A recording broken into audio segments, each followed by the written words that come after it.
Step right up and come on in. Here's where the fun begins. I'm your host, Mike Russo, and everybody's busy and just a little dizzy bringing you the St. Canard Files, our Darkwing Duck podcast. Welcome to a very special bonus episode where me and two friends of mine who have been on the show before are just gonna talk together for a little while on Disney afternoon, Disney television animation, our memories of it, and just have a good time talking about one of our favorite subjects. With me tonight are Bill Yadesky. Hi, Bill. Hello, Mike. And Tiffany Braun. Hi, Tiffany. Hi. You guys probably remember both of them. They were in very recent episodes. Bill was on Twitching channels and Dancing with Bigfoot, if you want to go back and listen to that. And Tiffany was on My Valentine Ghoul and Dead Duck recently. So it's really great to have you guys both back. I know you love Disney television animation and Disney afternoon. So welcome, welcome, welcome. Glad to be here. Glad to have you guys. So I want to start at the very, very beginning. Bill, what was the very first Disney television series that was animated? So the very first, back in 1985, that was Disney's Adventures of the Gummi Bears. And Tiffany, what was the other one? The Wuzzles. The Wuzzles. The Gummi Bears and the Wuzzles. Now, did anybody watch the Wuzzles when that was first airing? I think I did. I loved it when I was a kid.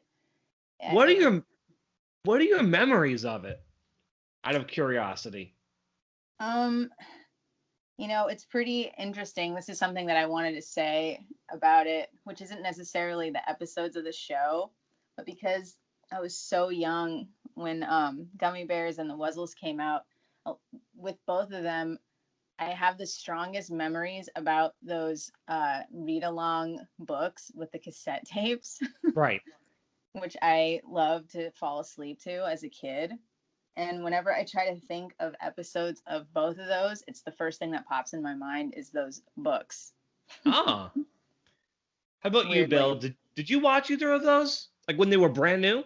Yeah, well, interestingly enough, I was probably a little too young when they first came out. I was 2 years old, so I wasn't really familiar with what was going on television at the time. But I remember times when I was going over to my friend's house as I got a little bit older, and this was before Ducktales had come out. I know we haven't gotten there yet, but I over at my neighbor's house, I would go up to their to play with all my friends that lived next door. And in my friend's one slightly older sister's room, she had all these characters of the Wuzzles, and I looked at them and looked back at my friend and I said, "Who are these? What are these? Why are these?" And he explained it, and it was interesting to me, and I didn't realize that it was connected to Disney, because I think eventually I was familiar with the Gummi Bears and they kind of looked like them. But I don't remember watching them at all. But I will agree with Tiff on those tapes that she mentioned. I remember that I had one of those like animatronic big birds that you in his back was an opening for the cassette. And when I first got that, I got Sesame Street tapes, obviously, but I remember getting a Gummi Bears tape, and on it was basically a rendition of the an early episode of Gummi Bears, Zummy Makes It Hot. And I remember that vividly. I remember hearing the story of Gummi crossing the bridge, having, he was, afraid of heights and all that. And I just enjoyed it because it was just fun to listen to. So that was my first experience, just like Tiff. It's funny. I'm sorry, Tiffany, go on. I was going to say, I actually don't know if it's a real episode, the one that I would listen to all the time. It was called Gummies to the Rescue. And it was about, I guess, some guy was a bad artist or something, and he had this powder that turned animals to stone. Yep, that was an episode. Okay. Yeah, Sinister Sculptor. Yeah, Yeah. I think that was in the first season. Yep.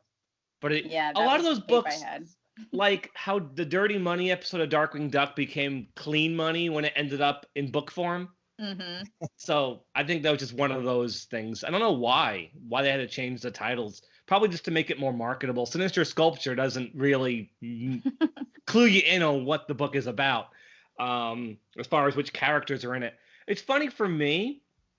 I don't remember ever watching Gummy Bears back then. I think it's a much, much better show, but I also haven't watched an episode of Wuzzles all the way through in probably 35 years, but I do remember the theme song vividly and like elements of the show, but I haven't watched a single episode in over 30 years. Two kinds of fun wrapped Wrapped up up in in roll. Yeah.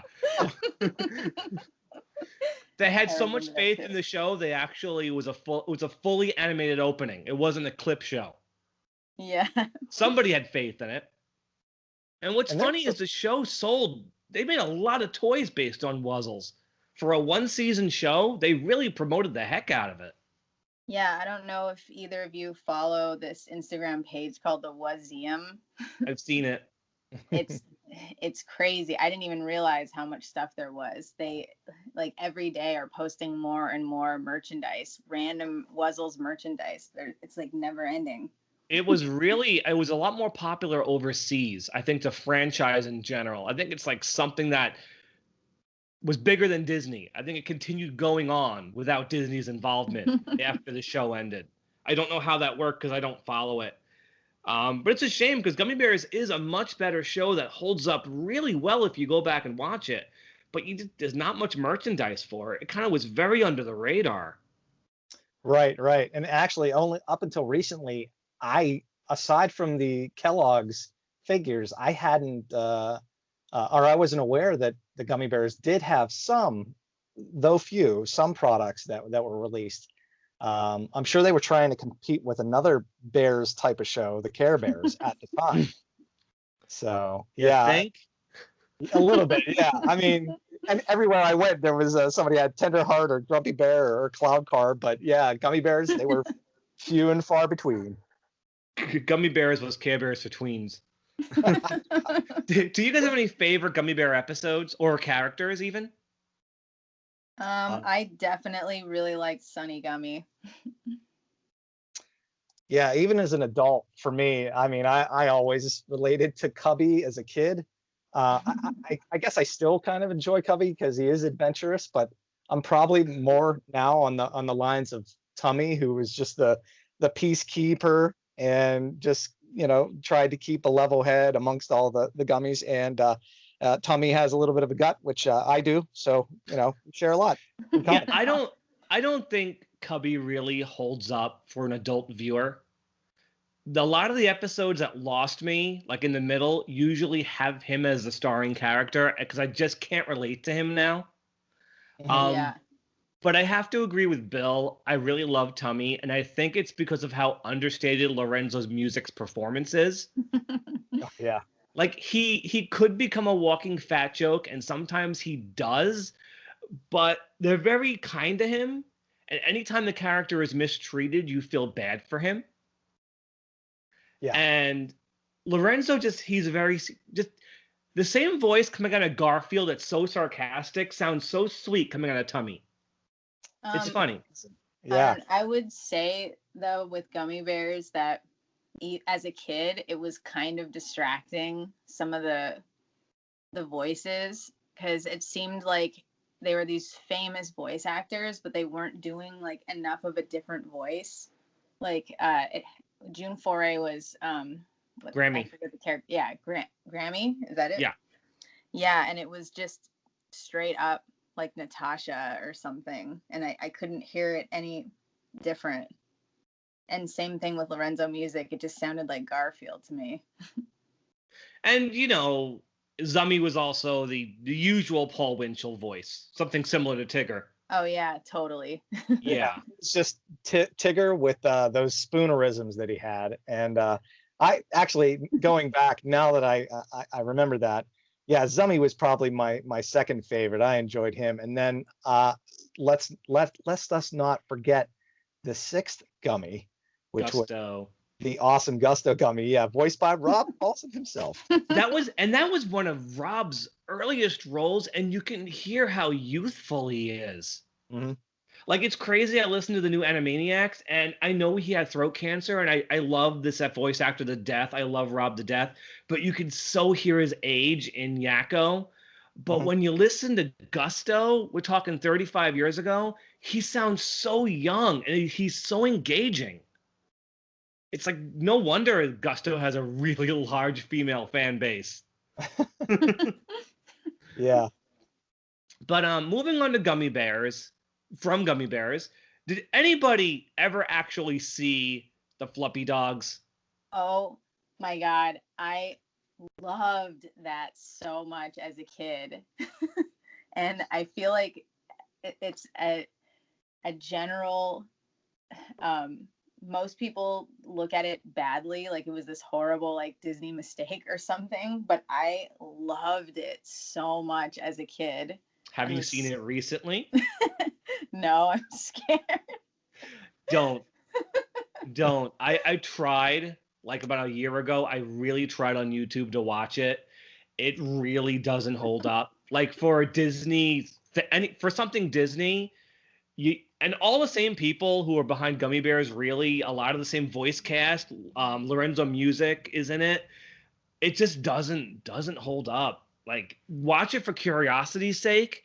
But it's like if Gummy Bears took place in modern times in the city and Duke Igthorn was a businessman. And it's the same voice actor.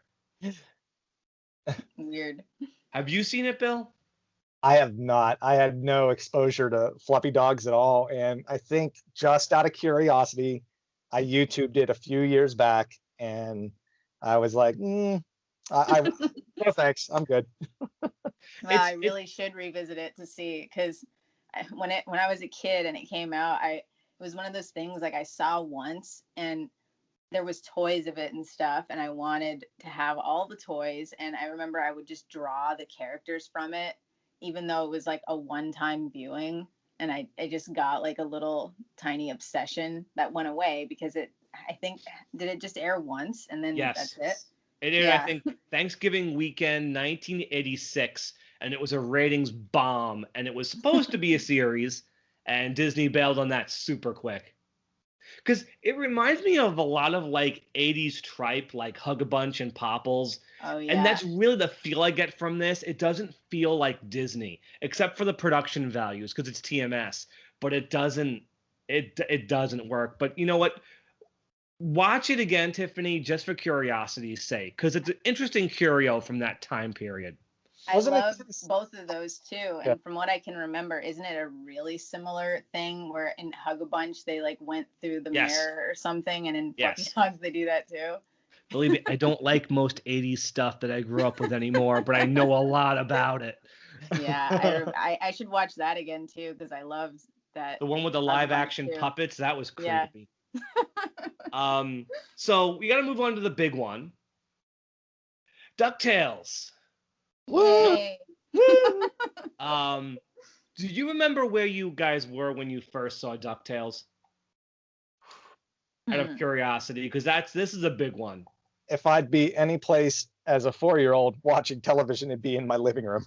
Yeah, I think I was at home, but I remember it was a big deal because my dad was a huge Uncle Scrooge fan, and we had all these Carl Barks prints hanging up in our house. Like, that's awesome. When I was a kid, and this was all before DuckTales came out, so he was really excited about it coming out, and we were waiting for that special, that Treasure of the Golden Suns. Right. And yeah, I'm pretty sure I was just at home, but I remember it being this thing that we were waiting for to air. I first saw DuckTales about midway through Treasure of the Golden Suns. I only knew Scrooge from Mickey's Christmas Carol, but that was enough. And I saw Donald because it was on the Three Ducks of the Condor episode right in the middle of that special. And it was enough. That's all I needed to see. Donald was there. I saw Launchpad, and I'm like, this guy's interesting. I don't know who this is. Maybe I'll grow to like him. And then there was Scrooge. And when I did, like, I watched the whole thing the next day because my grandmother taped it. I still have the tape of the original airing of that. Wow. I might have really it. I had it digitize for years. It's possibly in storage for me too. I have the original airings of that, Time is Money, and Super Ducktales. I have all of that. Yeah, I That's remember. amazing. Yeah, I remember, and I was just going to agree with you on that, Mike.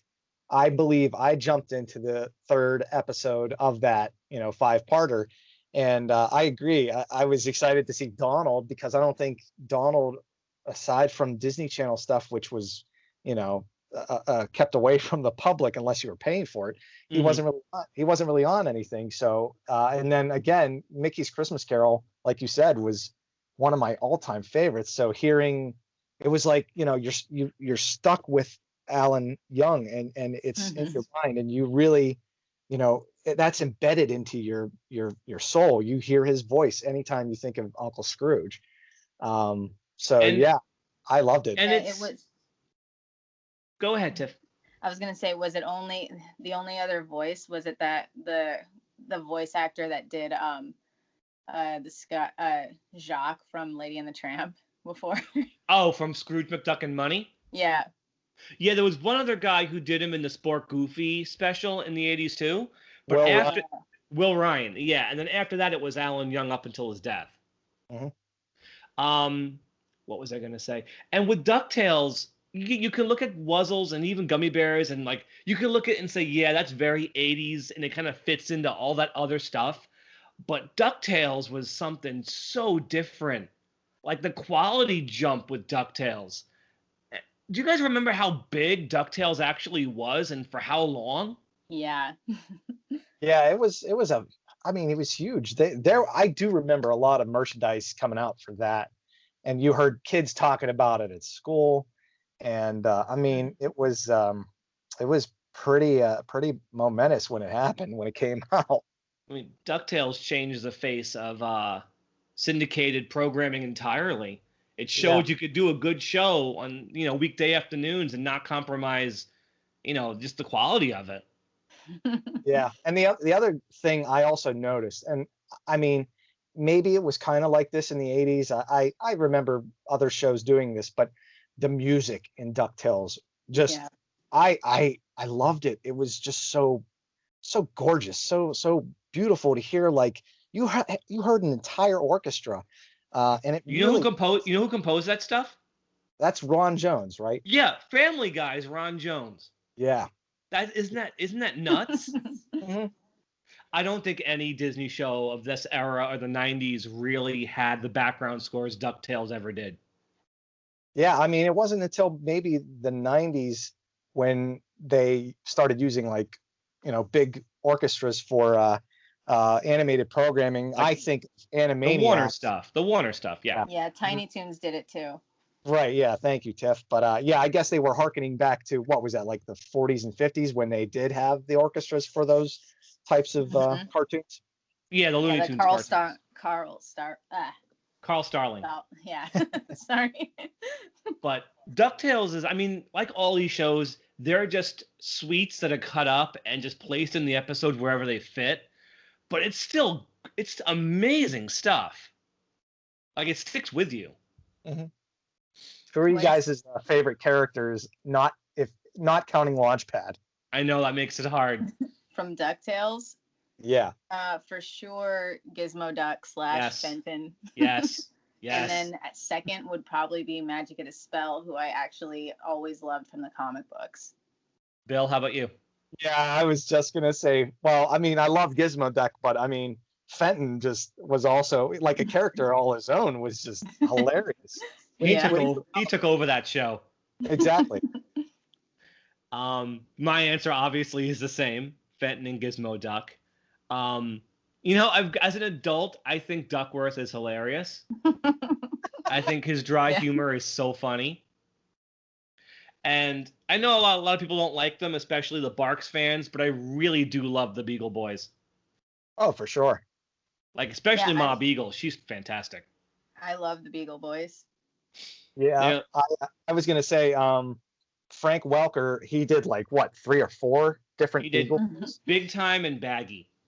Okay, and then Yeah. then speaking of Duckworth, Chuck McCann, loved him, absolutely loved Chuck McCann, and he goes from doing the dry, the dry and humorless Duckworth to doing Burger Beagle with that curly Howard, Yeah, curly. totally. Yeah. Favorite Duckworth line. I break for cake. So Even what's had his the favorite episode? Duckworth's Revolt. yes, with the vegetable aliens.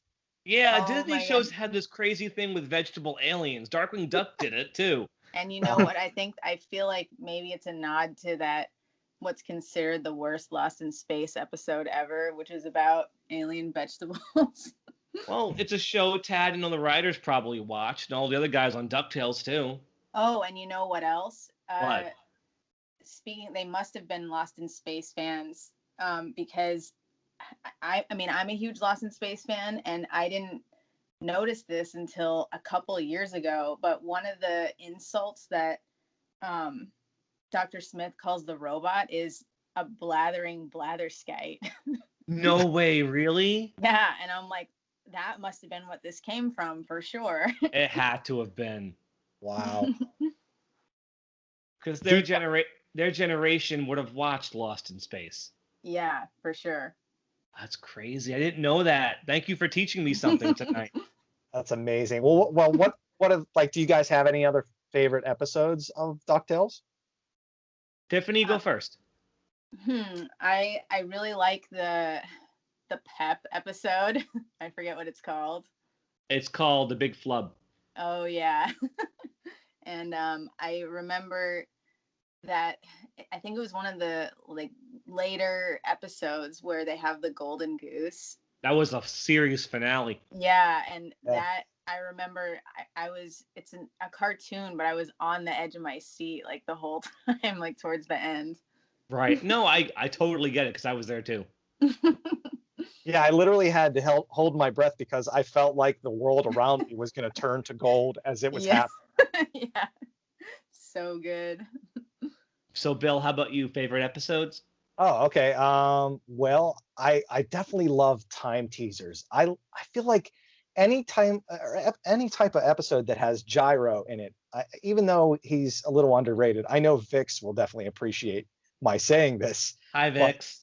Yeah, hi Vix. Time teasers was great because it was like, you guys know me, I don't need to explain it, but anything with time travel or any type of time warping episodes were fun, and I felt like the nephews were really enjoying that. And I think at the end the Beagle Boys end up using the time teasers and really screwing things up too. And then was there an episode with the time tub? I think Yes, Sir Gyro de Gearloose. Yeah, They both had the time tub in it. Yeah, that's right. Well, I think the ending of time teasers, they go back to I guess an era where pirates roam the seas. Yes, and Pete. Yes, Black Pete, played by Will Ryan. Yeah. There was that little that was like the Act 3, and all three the groups. I think it was Scrooge was there, and Gyro. There was the 3 boys, the nephews, and the Beagle Boys, and all 3 had to distract the pirates so that Gyro can get his time tub hooked up to the pirate ship. And Scrooge and Gyro went first. The boys went second. They were wowing the crowd. Then the Beagle Boys do this little barbershop quartet that just completely wowed over the pirates. It was just I enjoyed it. It was hilarious. Well, Gyro and Scrooge come out and they go, "Give me the old soft shoe," and someone throws a shoe at Scrooge. Give him the hook. But yeah, the Beagle Boys come out and they're singing about their mother and they're making the pirates cry. It's great. Yeah. So I'd say you have any other favorite episodes, Bill? I mean, aside from the entire Super DuckTales 5-parter in the initial I forgot about the what was the second to the last one where they go into the internet? That was the first time I feel Scrooge's like Last Adventure. yeah, that was the first time we'd ever like experienced the quote unquote internet on an animated series. So that was pretty cool. I'd say I'm going to go do like my top 3. I love Robot Robbers. Great adaptation of a Bark story. Really fun use of Glomgold as not even a bad guy. He's actually one of the good guys who gets punished at the end for no real reason. And the TMS animation is really good in that one. I also like Double O Duck, not just because of what it led to. That's a really great episode. And this one's not a surprise, as me being a Darkwing fan. I love the Masked Mallard. Yeah. Yeah. It's pretty stylized. And just to get it out of the way, that was not an influence for Darkwing Duck. Tad had never even seen it. Yeah, I think I remember hearing that. That was shared through like an interview that Tad had. Yes, he did. He did mention that. So yeah, that's DuckTales. I mean, we could talk all day about just DuckTales because there's a lot to talk about. Yeah. But let's up and move on from DuckTales, and let's talk about Chip 'n Dale Rescue Rangers. A show I don't like as much as DuckTales, even though I have fond memories of it. Tiffany, what do you remember from Rescue Rangers? Have you seen it lately? What do you remember from the show? There was a couple episodes that I revisited, the ones that I remember loving the most, which, I mean, I guess I could get into that. My two favorite would be Risky Business. That one's a good one. And Case of the Cola Cult. Everyone says Case of the Cola Cult. Yeah. But but you know who sang that song, right? Tad Stones wrote it, right? Yeah, Rob Paulson sang it. Yeah. That's hilarious. And then I would say I had a tape, they had maybe, was it 3 or 4 tapes that they released of Rescue Rangers? Yeah, they did do Rescue Rangers and DuckTales too. The one that I had was Crime Busters, so I definitely watched over and over and over again Cattery's Not Included and Piracy Under the Seas, and I love both those episodes too. Cattery's Not Included was the pilot. Yeah. It's really good. How about you, Bill? Well, I'll be honest. Up until that point, I think before the Disney Afternoon actually came to be, Chip 'n Dale was really my thing. I mean, probably even more than DuckTales at a certain point. And I don't think I've ever mentioned that. Yeah, I've never mentioned that before. And I mean, I absolutely loved it. I mean, there's so many episodes that I could go through. I enjoyed just like the ones that Tiff mentioned, including the ones that were on that VHS, which I also have. I remember, Song of the Nightingale was fun because that was just, again, another episode where Rob was in. And it was just fun to see them kind of pranking, I guess, the villain in that episode where they're in, I think, China. Yeah. And that was enjoyable. Double O Chipmunk, so if we're kind of sticking with that whole theme of Double O shows, that was great. Seeing Dale, and actually, I felt like I kind of was annoyed by Dale a lot because I related more with Chip, because I liked to quote unquote be the leader and be more, by the books. But I enjoyed seeing Dale have his mischievous side, and hearing all that about or seeing Dale in that role, and then Gadget, being the femme fatale. That was fun. Yeah. And then I think was that the episode with it was a gangster type of character. That Rat Capone. Rat Capone, yeah. But there are so many episodes I can't even begin to talk about. But yeah, Case of the Cola Cult is probably also on my list too. Yeah. Did you feel the fizz of Coca-Cola? I felt the fizz. I think we all did. Yep. Yeah, I forgot to mention the ones that I loved as a kid were the ones that had Kanina LaFur in them, and I actually did. Yeah, I also loved Carol Channing. Yeah, Carol Channing, and I did do fan art of Kanina LaFur. I think she was in the very last 2 aired episodes, as a matter of fact. They shoot dogs, don't they? That was a weird one. Yeah. Yeah, I remember. Oh, go ahead. I think that's the one, I'm pretty sure that's where the reference comes from that I drew, which was a photo because she kept not calling Monterey Jack his name correctly. So it was like I did an autograph photo of Kanina LaFleur and it said to Montgomery Jack. And yeah, so for me, Rescue Rangers, I really, really loved it when it was new. Like, that was like just the perfect time for me. It aired in '89, so I was in 5th grade. But that was like a crazy year for me. I remember there was Rescue Rangers, the new Ducktales episodes. That was the year Ninja Turtles got huge. There was the Mario Brothers cartoon show that fall too, and that was just such a busy year. So I have all these great memories like wrapped up in Rescue Rangers and all those other shows. But going back to it as an adult, don't shoot me, Rescue Ranger fans. I don't think it holds up all that well. I mean, I would agree. Yeah, I could kind of understand what you mean because I felt like they played for a younger audience then, and translating now, the stories are not slow, but they do kind of bring you down to that elementary level. I think a big part of it is the characters don't have much depth. Maybe Gadget does a little bit. I won't argue that, but Chip and Dale don't, and they're your leads. I think you can't really sit with those high-pitched voices for very long.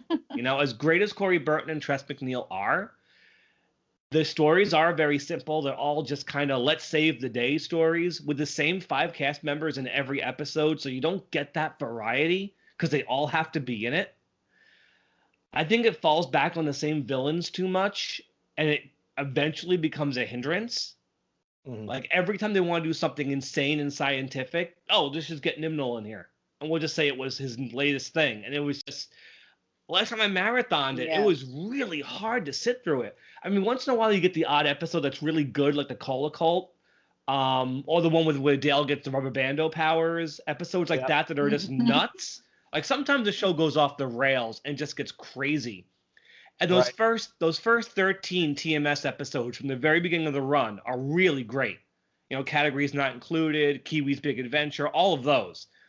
But then as you go like the last 25 some odd episodes, the show really starts to run out of steam, in my opinion.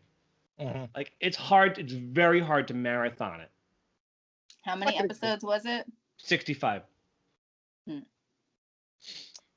But I mean, even though, and I will agree with you on that. I mean, looking back, that would probably be a show that I may not be able to enjoy as much now, but I still appreciate it for what it did then. And, and we all need to acknowledge the fact that was the start of like the Jim Cummings show. It definitely was. Yeah, I mean, you mentioned Nimnol, which was a hilarious take on this scientist, and then Fat Cat. I remember seeing a YouTube clip of a behind-the-scenes featurette that came out then, and he was saying it was a mix of Dom DeLuise and Zero Mostel. Zero Mostel, yeah. Yeah, and he said it's like a round-sounding voice, and he does it so well. It's crazy. It's good. I enjoy Fat Cat for that fact alone. Yeah, Oh, I'm sorry, Tiffany. Go ahead. I was gonna say, did anyone else get Yukon Cornelius vibes from Monterey Jack? I always do.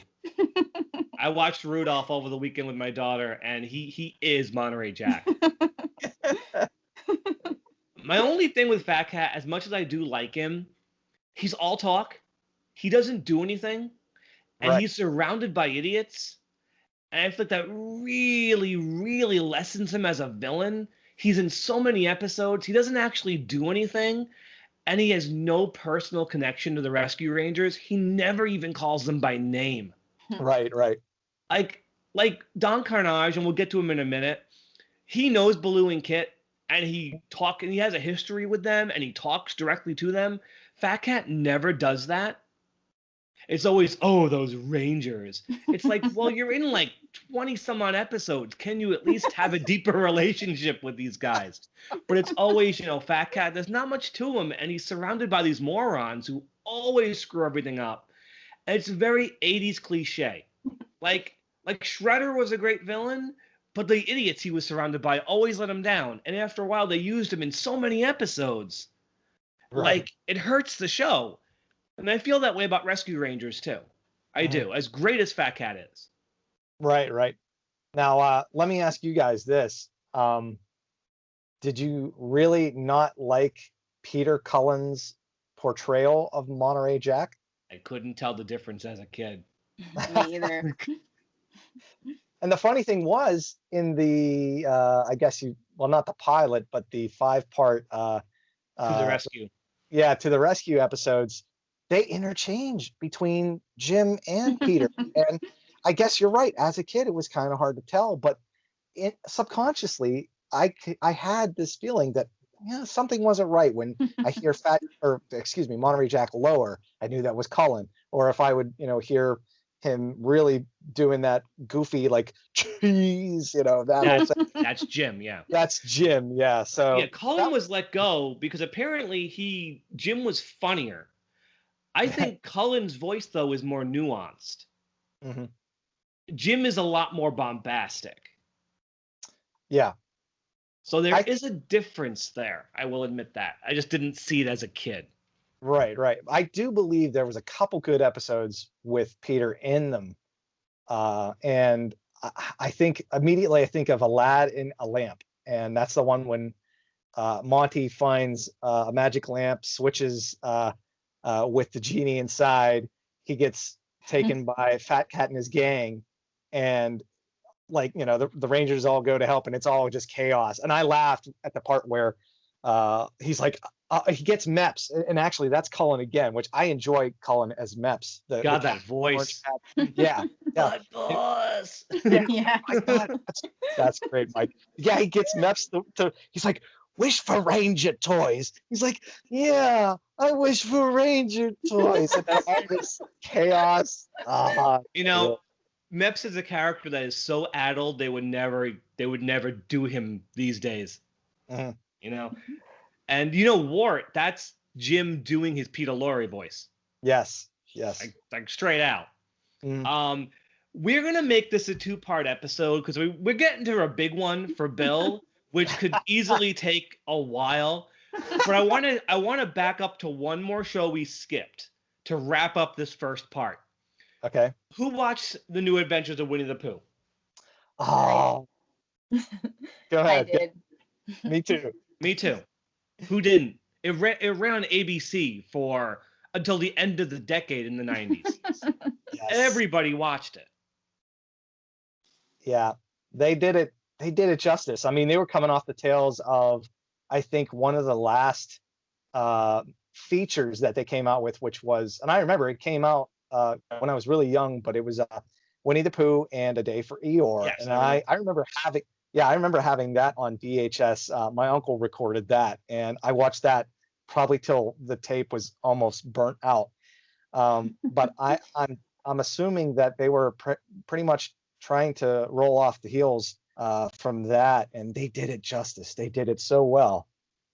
I gotta say, it had 4 seasons, and another show we've recently sat through all of, and my daughter gladly watched all of it. It holds up from beginning to end. It absolutely does. Yeah, I would have to say I am not a Winnie the Pooh fan, but I enjoyed that show. And of course, this is the beginning. This is the real beginning, honestly, of the Jim Cummings era, because this is him as Pooh for the first time. Wait, didn't he play him in Welcome to Pooh's Corner? No, that was somebody else. That might have been Will Ryan. No, that was Hal Smith. Okay, I was close. Either Will Ryan, Tony Pope, or Hal Smith. One of the 3. I'm getting confused because his first was the lion in Dumbo Circus, yes. Right? Okay. Yes. He was El Capitan in Treasure of the Golden Sons too. Yeah. So he did have roles. Gold. Gold. But Pooh was the first big one, and then he was trading off with Paul Winchell for Tigger too, about midway in the first season before he completely took over.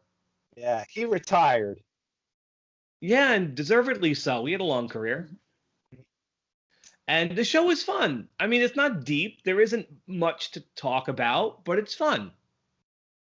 Yeah, honestly now, I can't really recommend, or I can't really recollect any episodes. No. I mean, if I went back and started watching it, maybe I might have some memories, but there was only really one true episode that I will remember forever till probably the day I die. Which is And what? that's Winnie the Pooh and Christmas 2. That was the season finale, yeah. Series final, the Christmas special. Now, you mentioned something about that special you really liked. You mentioned to me months ago. What was it? No, I forget. Jogging your memory, it involves Gopher. Oh yeah, that's one thing that a good friend of mine from high school, we're still friends, and anytime Christmas rolls around, because we always rattle off all our favorite Christmas specials, episodes, films, and everything. Who doesn't do that? What's that? Who doesn't do that? Exactly. Yeah. And we'll always go back to, I mean, maybe back in high school, we may not have been able to mention it out loud a lot, but, I don't know why, but teen angst, I guess. But yeah, now as adults, we just have so much fun with it. And he and I are probably the only two that get this reference. And it's the part where they need to wake up Gopher to get them a Christmas tree for Santa Claus to put their gifts underneath. And Gopher initially declines, but then when they said, well, Rabbit says it's for Santa, and he's like, Santa Claus. that's Michael Goff right there. Yeah, he's chopping the tree down, and he's literally got this massive chunk out of this huge pine tree chopped out, and I'm gonna try to do it. I'll probably not do it justice, but he's like, oh, all I gotta say is, oh, Saint Nicholas better appreciate this. And he chops it down, it falls on top of him, and then he's lifting it. He goes, tell me where you want it. Tell me where you want it. I don't know why they got Goff to do Gopher when Howard Morris was still alive, but I'll tell you, it doesn't really matter because he's still so funny.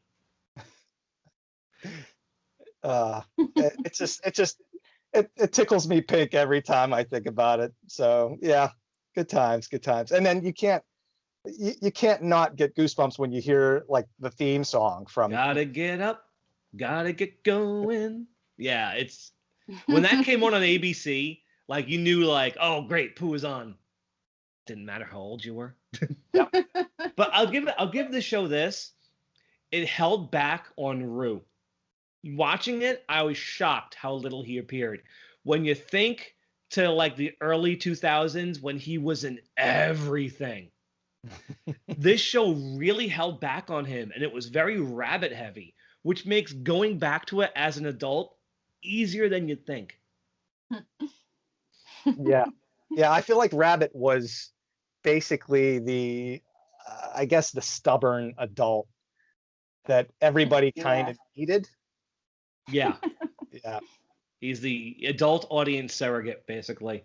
Yeah, and it always seemed like anytime Rabbit felt like he was solving problems, he would just make things worse. Yeah. I kind of hated him as a kid, though.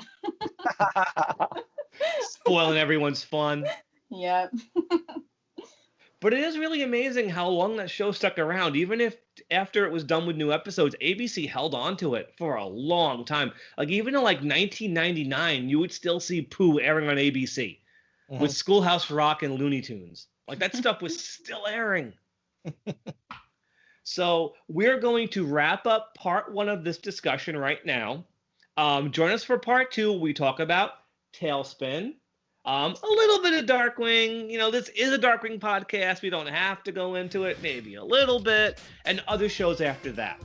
So join us for part 2. Bill and and the rest. And the rest. So join us for part 2. We are the St. Canard Files, a Darkwing Duck podcast. You can find us on all major podcast apps: Stitcher, Spotify, Google, Apple devices, iTunes, YouTube, Pocket Cast, Radio Public, Pandora, and iHeartRadio. I think that was all of them. And yeah, you can join our Facebook communities, our podcast page, and our group page. And also join our weekly Zoom chats every Saturday at 8 p.m. Eastern Standard Time. And join us for part 2 of this discussion. And we'll see you next time on the St. Canard Files. Everybody have a good night. Stay dangerous. Take care, everybody. Bye.